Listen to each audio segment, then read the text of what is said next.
busted in. We broke down the door, we came to win.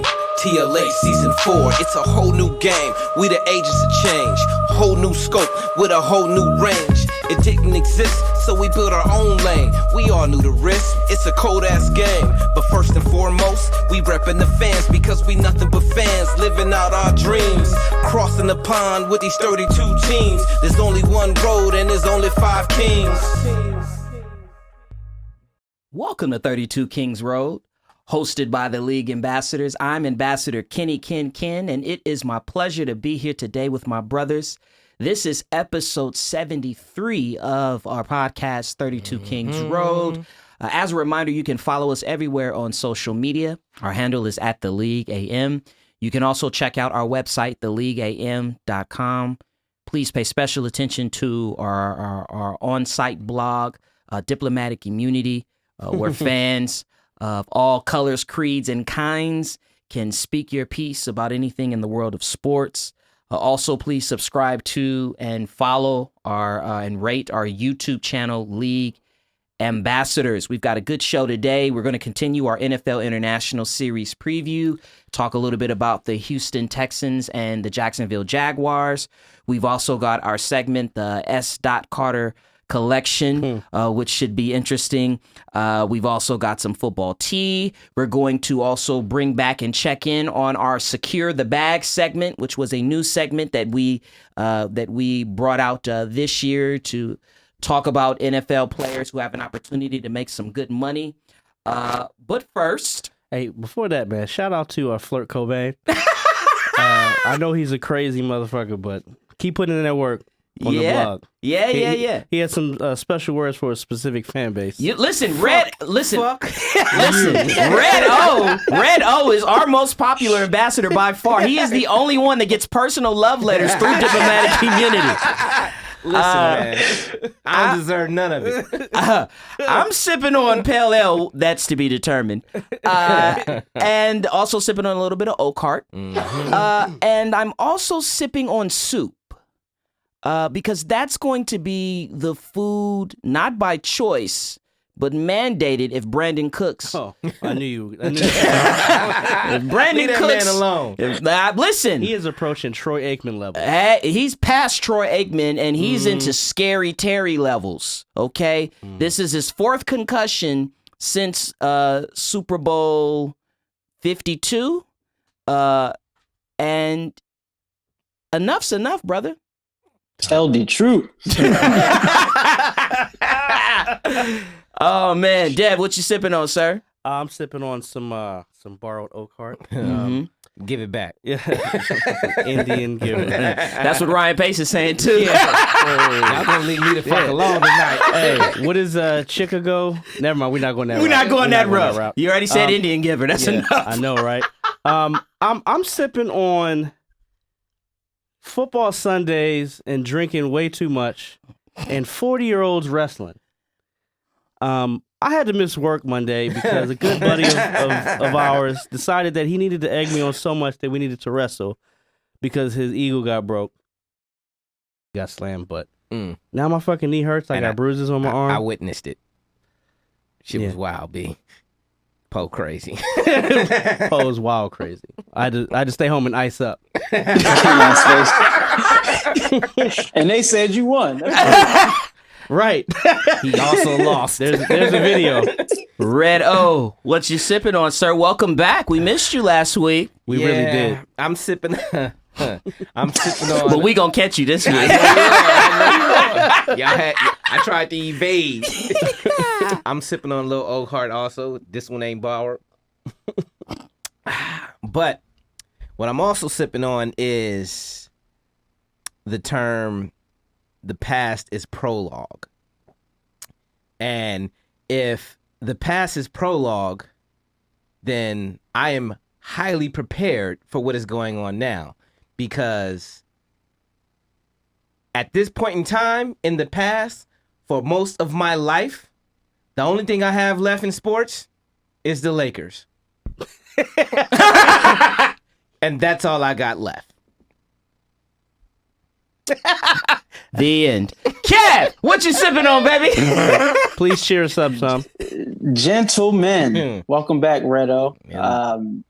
I'm not sipping on anything liquor based, but I have been eating these Girl Scout Emmets for the last 24 hours. Jesus. They are great, and it's keeping me going. One thing real quick, just wanted to keep my little history thing going. On Halloween, 32 years ago, was the deal of the decade. I think all of you were alive for it except for me. The Rams traded Mr. Eric Dickerson to the Indianapolis football team for 10 players.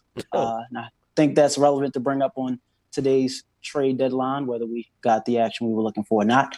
But we'll get to that later in the show. But more importantly, what we will be sipping on as a unit is the World Series, which is going on as we film the show.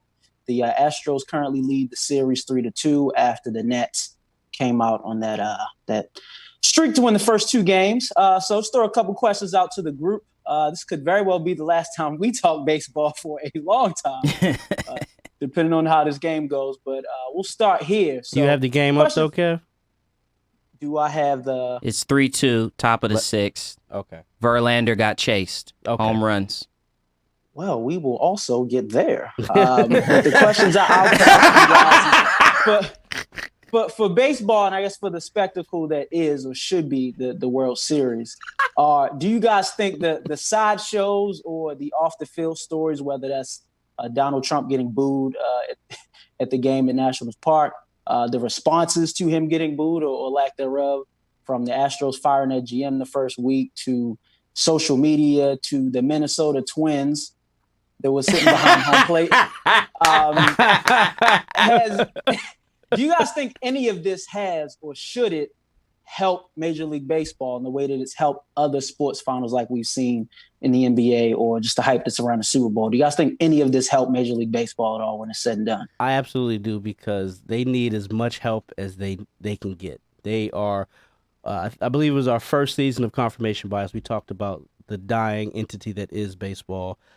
They are just very poor at trying to engage fan bases that are not 60 or 70 years old. I think anytime you can try and get something else out there to help get eyes on it, I think it's helpful. To be honest, as far as everything's going right now, it hasn't. If you're looking at ratings, which is something we'll also talk about, but I think if there's something to talk about, then maybe there's more eyes on it. That's how I feel. It's as simple as this. There's nowhere to go but up. So anything that brings attention to something that is not getting the attention it deserves, is good for them. It can do nothing but help.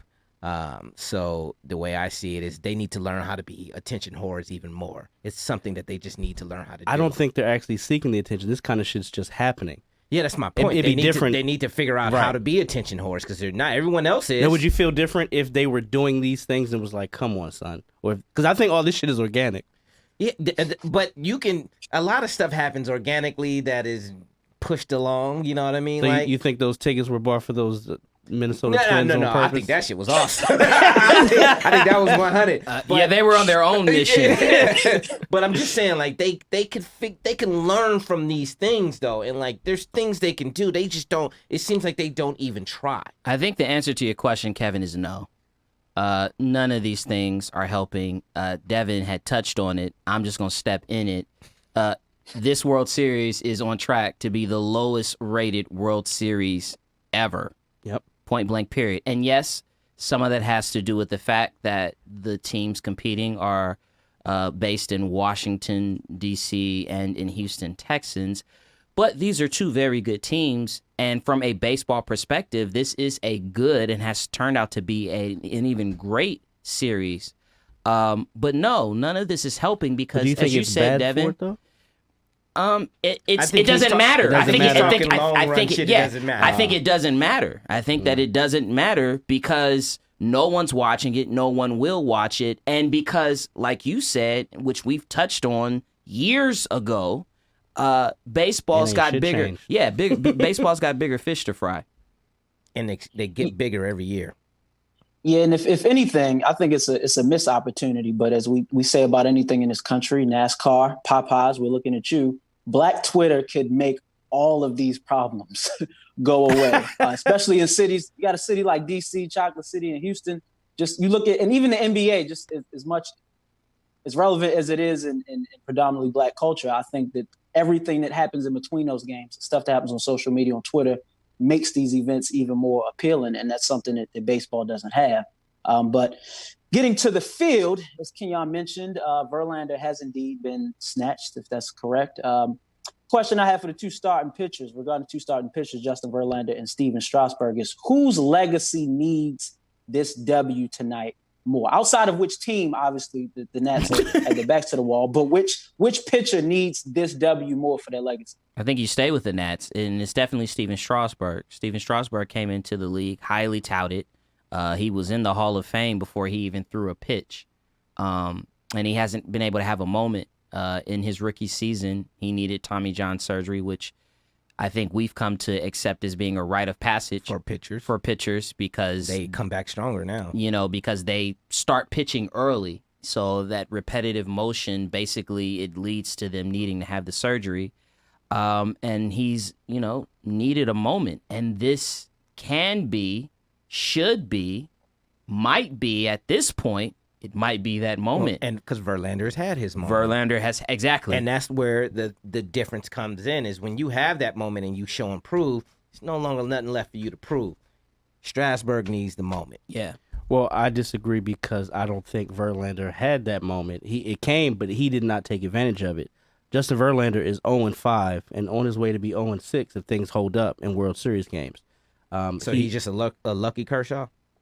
No, I mean they got that World Series win, but it wasn't because of him. But he didn't pitch bad. No. But he's 14-10 in the postseason, and half of those 10 losses are in the World Series. If he was on our team, we'd have World Series. We would have at least one, if not two championships. I'm just saying Strasburg still has more time. Verlander is 36. He doesn't throw 105 anymore. It's more like 96. Things have changed. Like if he loses tonight, well, he's not going to get a decision. No, he's not going to go. So he's at least 0-5. Mm-hmm. And if he loses, 0-6. 0-6 all time in the World Series. Listen, this is why the league ambassadors are great, because we not only are going to address the obvious stuff, but we go deep. And I thank you for that, Devin. Because tell you what, my perspective is all about him being on the Dodgers. And he's not playing the long game. All right, so final question as we look at tonight's game. It's still 3-2. That was great. Bottom of the sixth. So these first two games of the series, the Nats look like world beaters. I was already, planning my hotel weekend trip to DC. With the way this series started. What club was you going to, Kev? What club was you going to? Kenyon, listen. I don't have to be brown skinned to get off in Chocolate City, okay? Listen. I had it booked. But the first two games of the series, the Nats were on fire. They scored, 17 runs the first two games? And since then, games 3, games 4, and games 5, they scored a total of 3 runs. If either of you gentlemen had the pleasure of watching this series during those games, what the fuck happened? I mean, granted, they've shown up this game, but what happened between those games to spin this series? Because I'm disappointed. Anthony Rendon batting 200 in the series. Trey Turner batting 136. Howie Kendrick, the Dodger killer, and also the guy who was running it in the NLCS, batting 222, as well as Ryan Zimmerman, who had a great NLCS. It's as simple as that. The Astros were getting warmed up. They scored 7 runs in those first 2 games. And then they've gone on to score. Exactly. You got to be able to keep pace with Houston, and Washington has not been able to do that, plain and simple. I think it's a combination of the fact of everything that he said, them getting hot, and then you talk about Scherzer getting his start moved for being injured. And you go into game 5 thinking, okay, we got our other ace. We're going to be good, and you find out he's not going to go. That kind of changes everything. Mm-hmm. I've watched 2 innings of this shit. I ain't interested. And that's why the ratings are so fucking low, because nobody's interested. Well, that and the fact that all their games over this weekend, you had the NBA League Pass, you get the free week. Yes. You had college football on Saturday.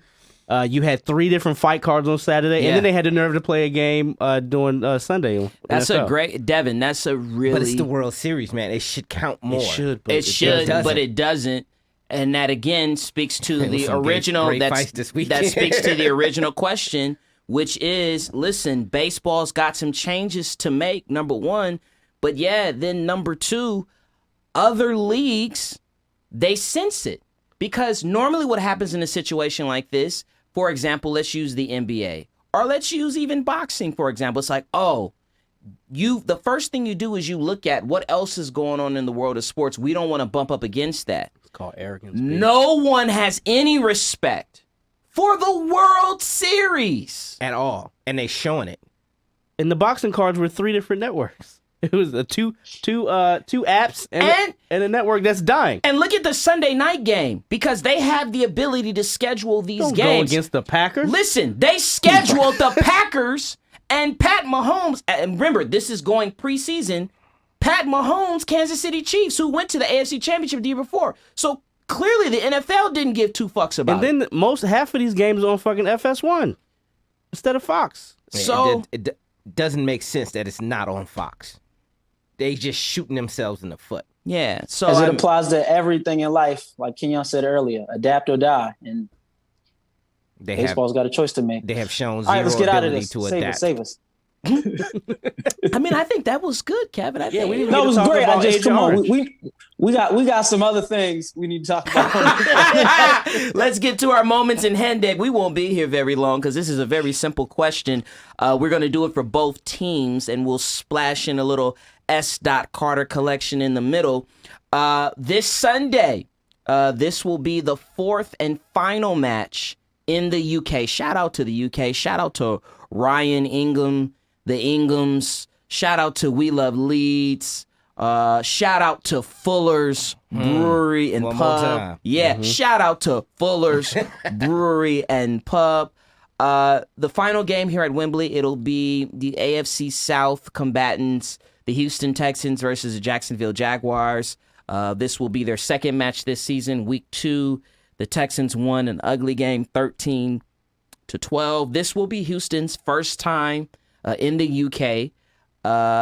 And we discussed them earlier in the NFL International Series. We talked about the best year in franchise history. We also had a very spirited discussion around which wide receiver has had a better career, Andre Johnson or DeAndre Hopkins. We talk a lot about the Jacksonville Jaguars. If you follow or have listened to 32 Kings Row for any length period of time, you can pick a show. We talk about that. London's very own Jaguars. Exactly. Shad Khan. For this edition of the NFL International Series, though, and we'll start with Houston, we want to talk about the bust. The biggest bust in Houston Texan history, and we'll get to Jacksonville in a little bit. And I will start with you, Dad. And this is going to be interesting because I've got no clue what anybody's got to say. Giraffe. Well, I took it a little step further, as I always kind of do, and I didn't necessarily do draft bust. We haven't had a church verse in a minute either. We haven't. You know, I've been slacking on my mag. You know, Jesus is king. Pastor Say Wilson. Kanye took Pastor that Wilson. from him. Pastor Wilson is out there. Anyway, Wow. I've looked not just at draft busts, but just busts in general. So I'll start with draft, and I'll get in and out. I think personally it's Tony Hollins. I don't even know who that is. Exactly. And the reason being is because he was drafted in the second round of the 2003 supplemental draft. He's a running back. He had he had 102 yards and It's only one red O on the show. Dog. 102 yards in his rookie year. Second year, he only had 47 more yards. He was out the league in 2 years. But here's the kicker. Because he was drafted in the supplemental draft, in the following year, 2004, they lost a second-round pick because they picked him. This is why the league ambassadors are great. That hurt. That hurt. Second round pick. Second-round pick. They lost a second. Ooh, for Tony Hollins? Exactly. He was like, who the fuck is is that? Kevin, They erased Real him quick, from the Google annals. what Tony Hollins is doing right now. Trust me, I'm on it. He's a janitor. He's got to be a janitor. Yeah. Redo, who Devin you made got? that shit up. Listen, Tony Hollins? I read something today that really cracked me up. It said David Carr will likely go down in the all-time draft bust Hall of Fame. His plaque will hang right alongside those of Tim Couch, Ryan Leaf, Achilles Smith, and Joey Harrington. It's kind of hard to disagree with that. I just feel different about that. It's not his fault. I mean, it's not his fault. So what? I mean, his draft status means a lot when you talk about bust. You don't talk about bust if it's not talking about their draft status. I get it. Would you say that he's worse than his brother? Because I think he's better. Then you talking about the Raiders' current quarterback? Yeah. No. How's he better? He was. We didn't get a chance to see because he was on his back. You mean college? Listen, he still has night sweats about sacks. Yeah. He said this. Which Wow. is He was the first quarterback to start seeing ghosts, which is why I couldn't put this on Carr, man. Like, it was not his. He had talent. He still holds the record, despite the fact that Deshaun Watson plays on that same team. He still holds the record for most sacks in a single season. They did that dude dirty, man. And they stripped what could have been a solid career from him. Yeah, but that's guessing because I don't know. He didn't do it. Kevin, I'm going to give you Tony Hollins time. So I'm going to say, for me, it was Amobi Okoye, 2007 defensive tackle out of Louisville. He was a 10th overall pick. He still holds the distinction of being the youngest player ever drafted in the first round. If Bob McNair had been such a racist and had listened to some black people, they would have told him, listen, taking a psychology major from Nigeria is probably a bad idea. Overthinking everything. Oh, shit. He won Defensive Rookie of the Month in September of 2007 because he had 4 sacks. He finished his Texan career with 9.5 sacks. Wow. A complete bust. That's who I have. Kevin, not only who you have, but you also got to tell us what is Tony Hollins doing right now. So, Mr. Tony Terrell Hollins, as of 2008, he played for the Dresden Monarchs in the German Football League as a starting halfback. A year later, he was traded to the Berlin Adler, suffered a season-ending injury, and the rest of his Wikipedia page is blank. That's not funny. He could be a very upstanding person. I just mean in terms of Devin proving that this guy actually existed. I don't have evidence. Not beyond 2009. He could have been abducted by aliens, right?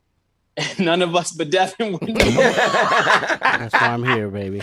All right. And who do you have, Kev, as your big bust? I have the big nut bust is Mr. Travis Johnson. He was the first round pick, 2005, 16th overall pick. He had just two sacks and 80 tackles in his 4 seasons with the Texans.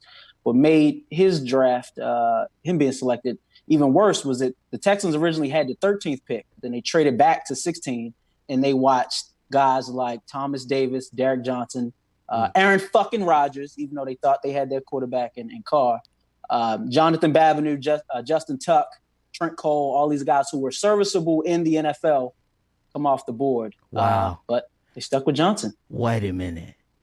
I almost want you to call out those names again. That's you know what? We're going to do that this season. That may take some time. We may have to save that for the last episode. That'll be a good segment. That's a good segment because there's some names you just threw draft out past- there. Who they should have took. Who they should have took? Oh, we can do that all day Oh, long. my God. Hey, I know we about to move on to the collection, but we'd be remiss if we didn't mention RJ? Sight Unseen. I know he wasn't drafted, Oh, Brock Osweiler. but that's a fucking bust. How much they pay him? $72 million, 37 guaranteed. And they got out early. Like, that, they had a false start. They was a false They start was in like, free agency. They was like, nah. no, we want him. Nobody else. Let's get to our S. Carter collection. Do you want some music behind it, brother, or you good? If you could pull up Justify My Thug, I mean, Nah, you know. you can't get that. We got some. We do not We own got this some. music. We got some royalty free. We have Thief's theme. We got instrumental. things. Okay. I mean, listen. So today's S. Carter collection. To a Nas beat. Let's do it. Right, yeah. It takes us to Chicago by way of the Black Album. Here we go. I never ask for nothing. I don't demand of myself. Honesty, loyalty, friends, and then wealth. Death before dishonor. And I'll tell you what else. I tighten my belt, for I beg for help. This goes out to Ryan Pace, GM of the Tighten my Chicago belt. Bears. Okay. He decided he wanted to trade up to get a Mitch Trubisky. He went out and got Mr. Nagy. He waited for Mr. Matt Nagy to make him his head coach. We come here into what is a season where they've got the defense. They got Trubisky. They've got Nagy. And it's abundantly clear to everyone in the world, including Bears fans. I'm looking at one right now. We got a trading deadline, which we will talk about, where there are, Kevin, this word is for you, a plethora of quarterbacks that are available. You even have a quarterback on your own roster as the backup that could help you. And what does Mr. Pace do? He says, next Sunday, via Mr. Nagy, next Sunday, we rolling Trubisky back out there. I tighten my belt, for I beg for help. Death before dishonor. And I tell you what else. He's getting the honesty. He's working for the honesty. He's working for the loyalty. Because listen, I brought you Khalil Mack. I brought this defense in place. He's justifying his thug. Ain't no justification for this bullshit. Could justify these. Wasn't the He can next line in justify that these nuts. something about foolish pride? Kev, I felt like that was going too far. I didn't even want to do the foolish pride because that's literally the next line. We just got him back. We was looking for him last week. Okay, let's get back into the moments in hand dag. One thing I thought out my But no. I thought my sipping on was gonna be welcome to the Chicago Bears new quarterback. And then Chase Daniels or Teddy? Teddy. He was looking for anybody. But I wanted Teddy. I still want Teddy. I mean, it could be anybody. Well, I guess we'll talk about it. never knelt before God and asked for better cards and times to no avail. That's for you, Omar. I get it. It's Laker season, baby. There were literally two other cards in that draft. It's cool. It was cool. It was the big joker and the big joker. Hey. He justifying his thug. Shout out to Ryan Pace. That's what he's doing. Bitch ass motherfucker. Moments in Hendag. Now we get to the Jacksonville Jaguars' biggest bust. Oh, I mean, we've talked about everything with Jacksonville. I'm sorry. We had No, you had it right. Jacksonville. My DeVal. Biggest bust in Jaguars history. I'll start with you, Kev. It is Mr. Derek Harvey. He was drafted 8th overall in 2008. The Jags moved up 18 spots and gave up 4 draft picks to my Baltimore Ravens, and I appreciate him for that because we flipped those picks into Mr. Joe Flacco. But Harvey had the audacity after being drafted to hold out 33 days until getting a contract. After he won 2 championships in Florida, he was labeled the best defensive player in the draft and was compared to Mr. Javon Curse. Harvey had 8 sacks in the 3 years he was with the team. He was out of the league by 2012. But for me, I think he's the biggest bust, and we can list a number of Jags quarterbacks, but I think he's the biggest bust because of the expectations and what was leveraged to get him. He literally gave them nothing and handicapped them that year, but helped give us a Super Bowl MVP. So I'm fine with it. Do you agree with that, Dad? No. I had 2 on this as well, but I couldn't help but pick Mr. Justin Blackman. I got a receiver too. And he also had an alcohol problem. Mr. Blackman was picked 5th overall in the 2012 draft. Mm-hmm. Now he's a bit of a different bust because it wasn't necessarily production. Because his first year he led the rookies in all receptions. Then in the summer, going into his second year, he was suspended four games. Shoulda never gave money. So then he played 2 games in that second season. Mm-hmm. They went to a bye week. After he got his suspension lifted to play, he goes and gets another charge with substance, and then he is out indefinitely. So that was in 2013, right?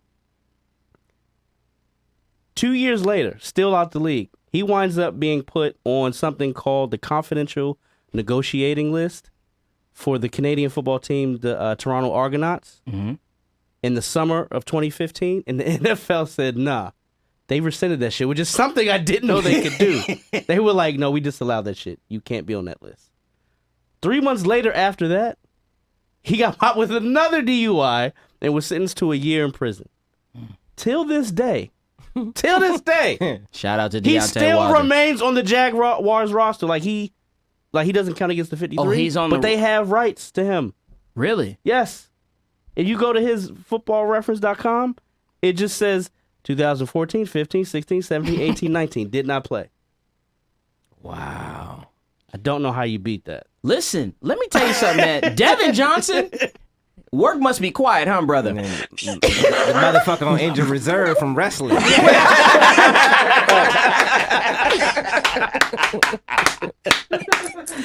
Redo, who's your Jaguar buzz? You know, I'm nothing if not consistent. I'm gonna keep it with the quarterback. Yeah, Blake Bortles, we know. No. Blaine Gabbert. Blaine Like, come on, man. Oh, yeah. You know, 2011 draft. Well, I figure he's turned into a serviceable backup, Listen. Stop He it. was the 10th overall pick.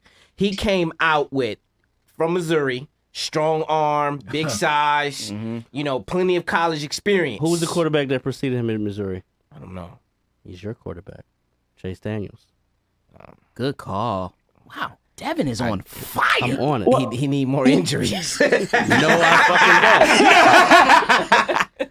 I mean, Hey, I can't. Oh, sorry. Go ahead, Omar. no. Say what you gonna say. Oh, yeah, please. You got the right, brother. I was just gonna say. I can't necessarily blame No, fuck Gabbert for this. No, granted, he was trash, but like the only reason he was in the position, for the Jags to draft him was because Andrew Luck decided to stay in school. Do you so know? no one really That's thought fine. Gabbert Do you was know- a number 1 draft pick. Kev, do you know who the one quarterback he had a better completion percentage than in his rookie year? Couldn't tell you. Tim fucking Tebow. That's not saying a lot. That's my point.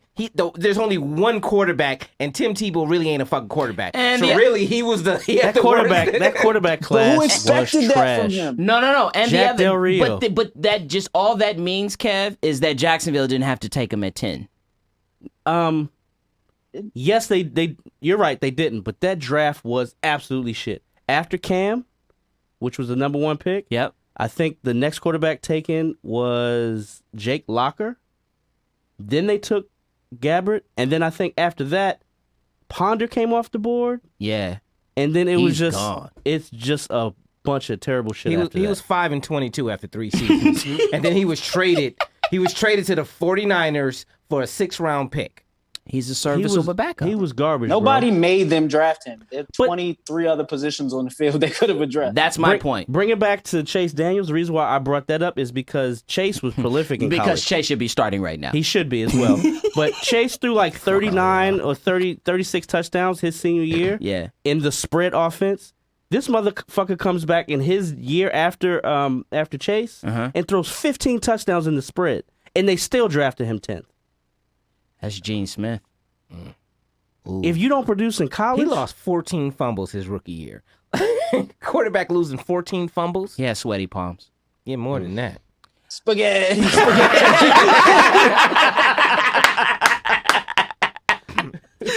I had R.J. Soward. Shout out to Ooh, USC. You would think of that right away. Yeah, I had R.J. Soward. He also had an alcohol problem.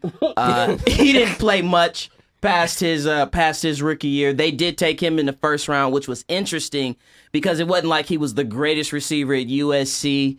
I mean, Tom Coughlin, I think he's the reason why Tom Coughlin is such a hard ass on every other young player because he's got R.J. Soward nightmares. So that was my nominee for the biggest bust in Jaguars history. Let's get to football tea, hot topics. And we will start, and I'm interested in this discussion, guys. Here we are going into week 8, right? Week 9. We've got the New England Patriots that are 8-0. We've got the San Francisco 49ers that are also 7-0, undefeated. And then we have the New Orleans Saints that are 7-1. And the question I have for you is, let's get down to brass tacks here, gentlemen. It's the best team in the NFL. I'll start with you, Redo. TBD. To be determined. I mean, if you want to be real about it, the Patriots haven't played anybody. They're about to get their first real test this weekend. We're trying to get real about it. That's why I'm asking the question. The 49ers, I've told y'all they were good. I still don't know how. We still don't know how good they are. You haven't picked against them yet in your picks. And I've been right 7 times. That's one of the reasons why I was beating y'all, because y'all kept picking against them. But their defense is insane. Yes. And all of a sudden, they got, like this week, they exploded offensively. They got a trade for a wide receiver, kind of opened things up a little bit. So they are what their record says. If you made me do it, put a gun in my head, I would pick the Saints. There was no one in the league, no one who was procrastinating. That's not the word. Prognosticating. God damn. There you go. So no one was thinking that they would win all the games. If Chase Daniels was starting, you would have nailed that word. You're right. You're right. I'm beating him up for that. You're right. And I would have nailed it perfect. You would have nailed it perfect because you'd be feeling good. Remember, we had a conversation You'd about be here 5-3. We had a conversation about them being successful if they just split the games while Breeze was out. He went 5-0. And then he went 5-0. 5-0. So the expectation is with Breeze coming back, because no one's saying he's as good as Breeze. He did his job though. That means that team is good, and they beat up the fucking Bears without Kamara. Okay, Dad, listen. The 49ers and the Patriots are on the same pace. They're putting up the same numbers through 8 weeks as your Ravens of, 2001, the Buccaneers, the 85 Bears. 2000. Do you agree with Redo that it's the Saints? I think the Saints are the most complete team in football. Put a gun to my head, I'm never betting against Bill Belichick and Tom Brady. But as far as the best football team, I agree with Redo on a lot of those things. I think the 49ers defense is good. I think they've beaten who's been in front of them. They're a young team. They haven't faced any sort of adversity yet. Jimmy G has got to play better. And I think I forget who they play this week. But Arizona. They play Arizona So on Thursday night. They don't have to open up again. No, but it's on Thursday, right? It is on Thursday. So, and I don't know if they're home or away, but then the following week they play their first game against Seattle. Right. And then They go Arizona, Seattle, Arizona. Those are the next 3. Okay. So they could very well win all of those. They could split or go 2-1, 1-2. I think it's the Saints. Kev, you agree? I don't. Actually, I don't. One thing about the 49ers, though, and give them credit, to be undefeated and the weakest link on your team is your quarterback in today's NFL says a lot. But I do kind of got to put a little chink in their armor. You look at the teams they beat: Tampa Bay, Cincinnati, Pittsburgh, Cleveland, the Rams, the Skins, the Panthers. 5 of those teams should not be starting their opening day quarterback right now. The exception is Jameis, but we all know, the jury's out on him. For me, it's the Packers. I'm sorry. I know they weren't in the 3 that you mentioned, but I think the Green Bay Packers, again, I said it last week, outside of that Eagles game that they lost 3 different times, they're the better team. I think their style of play can translate any time of year on their home field or away. if the Saints have to go to Green Bay for any reason in December and January, we know that's a wash. Right. We know what that is. But I think as it currently stands, sure, I think that the Saints look like they're the most complete team. They may finish the year with the best record if you look at who they played and finish the season. But I think it's the Green Bay Packers. Interesting. Today, as Kevin talked about, was the trade deadline. And there you have the Cincinnati Bengals that should sell. You've got the Denver Broncos that should sell. You've got the Washington Redskins that should sell. And with all of the names that have been bandied about, even names that we didn't know, Jamal Adams apparently was very close to becoming a Dallas Cowboy. Or Raven. Of all the names bandied about, there was one trade today, and that was for somebody on the IR. That was for salary dump. Aqib Talib, and yes, that was a salary dump and a draft pickup for Miami, who we already know what they're doing. They got a 5th round. I think they got a crazy number of picks in this upcoming draft. 13. So suffice it to say, today's trade deadline was a letdown. Is that newsworthy, pulling from confirmation bias here, or is it nothing to see, Kev?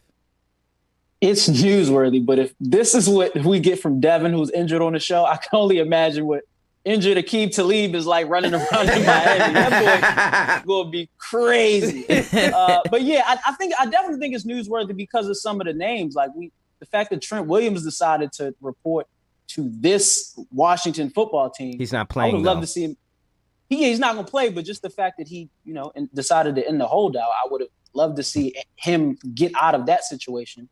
But yeah, just the fact that no other names for teams who have obvious needs, like you see J.J. Watt going down, and we'll get to him, that the Texans didn't make any move. Maybe Bill O'Brien was out of tricks, what we've seen from him this year. But just teams that need pieces that didn't make those moves, it's difficult to imagine that it was this dry. But we did get moves leading up to the trade deadline, just not today. Newsworthy, nothing to see, Redo.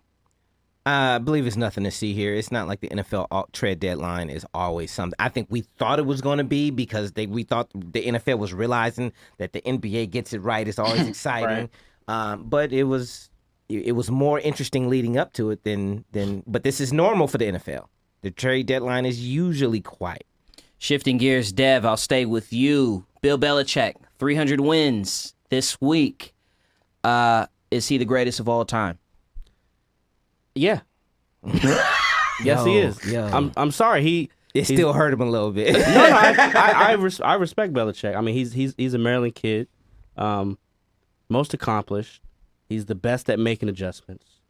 He's the best at taking away what you do best. I see ghost. He won't do it this week. But when you hear people talk about the Patriot way, like you have to be a certain way, you have to be able to come in and pick everything up. That's all Belichick. That's nothing to do with the organization. That's him. Right. And if you take a look at him getting to 300 wins, he did that in far less time than the other two people that have done it, which is Shula and Hallis, and in 100 less games. Yep.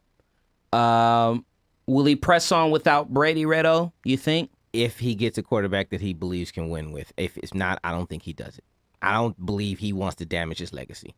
He already said he's going to play past 70. Yeah, because coach past 70. Because he said that because when he said he wouldn't, he didn't realize what he says he feels good physically. Yeah. But I think he believes he can get a quarterback.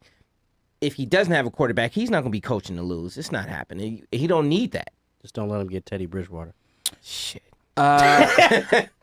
J.J. Watt, and I'm really interested in this one, Kev. This will now be his third out of the last 4 seasons where he's having a season-ending injury. And listen, when he was rolling, he has won defensive MVP 3 years in his career. When he was good, he was the man. But his reality, where he is right now, does this change his legacy in terms of how we will perceive him? Does he now even move from somebody that we were like, he's a surefire Hall of Famer, to now, does he move into a what could have been? Yeah, I think so. And I'm kind of going to catch Devin's assist off the glass here that starting to wonder a little bit about his training regimens because he went, and granted, listen, football is a sport where, you get older, you take this type of contact, your body breaks down. But, bro, it's happening at an increasing rate. And the fact that he isn't finishing seasons, I think, will ultimately impact his legacy. We don't hold pass rushers to the same, criteria as quarterbacks. But the fact that J.J. Watt isn't on the field in key moments for this franchise, whether it be playoff games or the end of the season to help them get to the playoffs, yeah, I think it will. If we don't see him to play in a playoff capacity, then yeah, I think it will kind of tarnish what we expected his career to be because he just wasn't there in the big moments. It's already tarnished. 3 out of 4 years, this is his legacy. This is no longer about what ifs. This is his legacy. How many seasons have we done this show? 4. Okay. I think we've been bringing up Roy since season 1. Come on, man. And Omar said no one is built like that. Yeah, in real life. Well, and they're always tears. That's the thing. Like I knew when it happened. When it happened, what happens in boxing when you use steroids? Yeah, you start tearing. You tear your biceps. You tear your pecs. Listen, when it happened, what did he tear Sunday? His pecs. Okay. Listen, they said they were like, "Oh, it's a shoulder injury." I was like, "Nah, he did a rotation. That's a pec, and that's also a tear." That's a face. His facial expression was someone that he knows what it is. I'm with you, Dad. But I've always said he's built to be explosive, but he's not built to stay healthy. His body looks different than other football players. Yeah, steroids builds you to be explosive. Let's move to secure the bag. We're gonna go rapid fire with this one. I'm gonna call out a name, and we're checking in at the halfway part of the season. You tell me if they are securing the bag. Mr. Austin Eckler for the LA Chargers. Is he securing the bag, Dev? 251 rushing yards, 3 touchdowns, 51 catches, 507 yards, 5 touchdowns. He's securing the bag. Yes, he is. It is secure. Yeah. Reggie Ragland, linebacker for the Kansas City Chiefs. Listen, Steve Spagnuolo has got something cooking with these linebackers. He's blitzing them. Kev, is Reggie securing the bag? Forgive me, I was looking at our comment thread. I would say no. Dev? No, he has 2 starts and 6 tackles. I think we know that Jalen Ramsey is definitely securing. Yeah. He's secured the bag. In fact, that's what this deal that was made today was about. Right. About to act a fool in Miami. Deshaun Watson?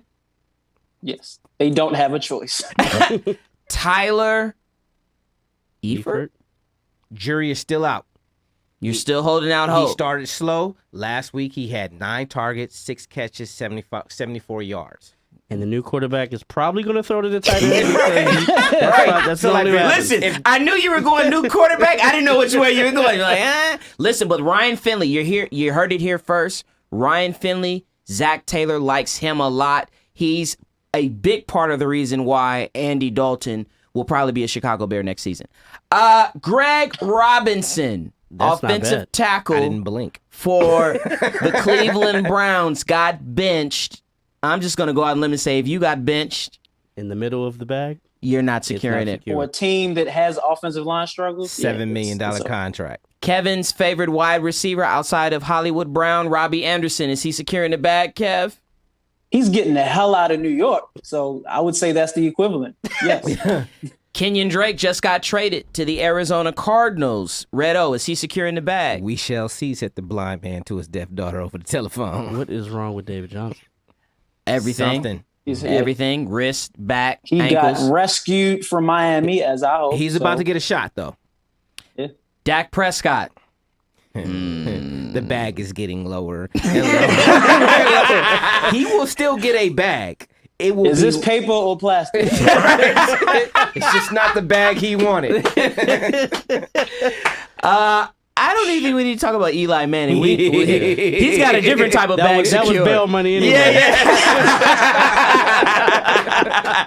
Yeah. Vic Beasley, one of the names that was thrown out there for the trading deadline. He didn't get traded. He's still in Atlanta. Atlanta is the Titanic. Is he securing the bag, Kev? No. No, he isn't playing well at all on the worst defense in football. Listen, I'm going to say a name, and we're all going to say no as soon as I finish the name. Jameis Winston. No. God, no. Maybe. Not just playing. Just playing. Danny Trevathan. He leads the team in tackles. Look at me. No. That's why I looked at him. Not y'all bad. Hey, the next one come to me too. Ha Clinton Dix. He has 2 interceptions, 1 fumble recovery, 1 pick six, 2 passes defended, 35 tackles, which is 4th on the team. Omar, ha Clinton Dix. Yeah. No, he. You know, I didn't like him coming in because all I see him is his Green Bay pack. He's doing his job. Is Jadeveon Clowney doing his job, Kev, in Seattle? Somebody has to. I think he is up to this point. They're getting some type of output from that. He's going to get paid because of the position that he plays. I also think Vic Beasley is also going to get paid. May not secure the bag, May not but he will deserve get it. paid. He getting a check. He getting a check. And we'll end here with Marcus Peters. To be continued. To be determined. The jury is still out. Well, Hey, no, we're he's gonna find out. We're gonna find out in the first No, quarter. Jimmy no. Smith is back healthy, and No, we'll see. it doesn't matter. Jimmy's gone because Jimmy is up. So I think Marcus gets something. I don't know if he gets the bag. Does he get something from you guys? I think so. I think that's why we brought him in, because this is Jimmy's absolute last year. Let's get to our game picks before we get out of here. Listen, Won't he do it? Red O is balling. But he's not. But he's not in the league. Nope. No. I had one bad week, and No. Dev has been on my ass. the Dev whole has been time. on his Pause. ass ever since. Pause. Yeah. Hey, I went 14-1. So did Omar. And I would have went undefeated if somebody could kick the fucking ball, or if the coach would have run another play to get Just had to closer get one more. and then call a Just had to get one timeout. more. No, I'm not going to do that. I'm not going to do that. I'm not going to do that. just had to get Why one would I more pass the fucking- ball? I don't trust my quarterback. And why would I run the ball? Because This is the perfect. I want to go ending east a to west. Chargers I want to go Bears east to game. west. Even though my running back had 132 fucking yards. The first week that they get the running game together in Chicago and he doesn't want to run the ball. But that's Ryan Pace. He's justifying his thug, man. So we'll stay with the Baltimore guys. The most important game, the biggest game of week 9, we've got the New England Patriots undefeated going against the Baltimore Ravens coming off of a bye. They've got to go to Baltimore. It's the Sunday night football game. Kevin, why will the Ravens win? As I like to say in games like this, we don't have to be the better team. We just have to be the better team on Sunday. I think if we can run the ball, play mistake-free football, the bank will be popping, all black, everything. I think we got a chance. Dev? We get back Peanut, Hollywood. There's only one peanut. Not anymore. We get back Jimmy. And I think that we've always played them tough. And running quarterbacks give Belichick fits. I'm And excited. We've had 2 weeks to prepare for it. I'm excited for the game. Do you agree, Redo? You are I'm excited for the game. I The agree sup- about the that. surprise. But I will say this. I truly am still undecided. Young quarterback. I know running quarterbacks give him fits, but fucking young quarterbacks. There's a history that you cannot ignore with Belichick with young quarterbacks. So it's like something has to give. Yeah. But it's kind of hard not to go with Belichick. Yeah. Yeah, and he'll take away your power punch. So, like, how do we adjust to that? Listen, and that's a perfect. I'm glad that I'm following you because I don't think it's going to come down to Lamar Jackson at all. The dirty secret on the New England Patriots is that you can run on them. Okay? Nick Chubb, he had those 2 fumbles, but he averaged 5 yards a carry. Le'Veon Bell averaged 6 yards a carry. You can run on New England. They are sound. They are disciplined. They are better in the secondary than they are up front. They are old and washed up front. And Baltimore has been running the ball off of the bus all season. I don't think that will change. And the second dirty secret about New England is that their offense is not in sync. Tom Brady said, we are still looking for an identity. I look for that to continue on Sunday. I like Baltimore to win. We've got our final game in the UK, the Texans and the Jags. It's interesting. Listen, the AFC South is up for grabs, Kev. Who do you have? I'm never picking against the Jags in their true hometown. They are a different team no matter who their quarterback is. Jags in London, baby. Jags in London, Red O. It's the only reason why I'm picking the Jags, because I think Texans, even without J.J. Watt, is still a better team. Okay. I think the loss of JJ does something mentally to them, and they've never been to London. Yep. What I say when the Bears played the Raiders have been there the year before. We saw what happened in that game. Saw what happened when we saw it in person with the Ravens. It's something about being familiar with that shit. And the fact that I'm sure the Jags are already there. Yeah, exactly. But my They thing know is better. I think JJ, they're used to losing JJ. So for me, it's the London thing that gets me. Yeah. Listen, I'm with you guys. I like the Jags. I put this game on here, the Lions and the Raiders, as a nod to Junior Blue. We miss you, Junior Blue. Get back. Lions, Raiders. Listen, the Raiders haven't been home. Game. The Raiders haven't been home in 8 weeks. Yeah. 7 weeks. Which is insane. Which is crazy. They're home against the Lions. The Raiders are in the thick of it, guys. Raiders versus Lions. Who do you have, Red-O? This is interesting because they haven't been home so long. There's some new babies made. It may be some tired legs. So, Ooh, Red-O. Omar's wow. I'm going with the Lions. Wow, okay. Um, That gave Devin pause. Nah, I'm glad you put it in perspective. Where do we go from here? I mean, the Raiders are on the thick of it. They're playing better than Hard Knocks suggested that they would. Mm-hmm. The Lions is one of the hardest teams to figure out in the NFL. Are they any good?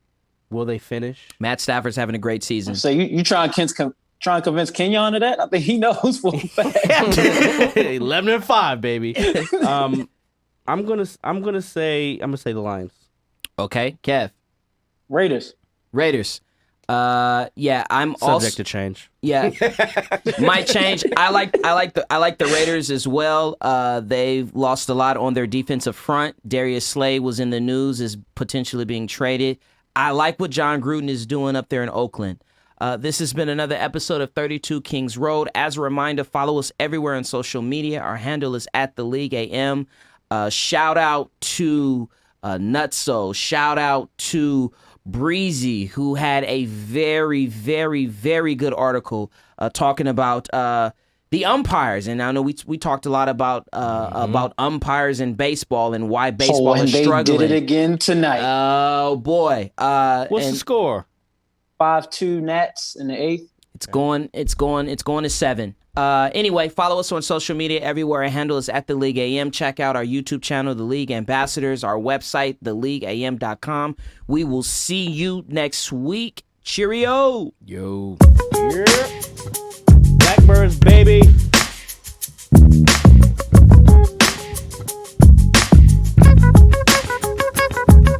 We busted in, we broke down the door, we came to win. TLA season 4, it's a whole new game. We the agents of change, whole new scope with a whole new range. It didn't exist, so we built our own lane. We all knew the risk, it's a cold ass game. But first and foremost, we reppin' the fans because we nothing but fans living out our dreams. Crossing the pond with these 32 teams. There's only one road and there's only 5 kings.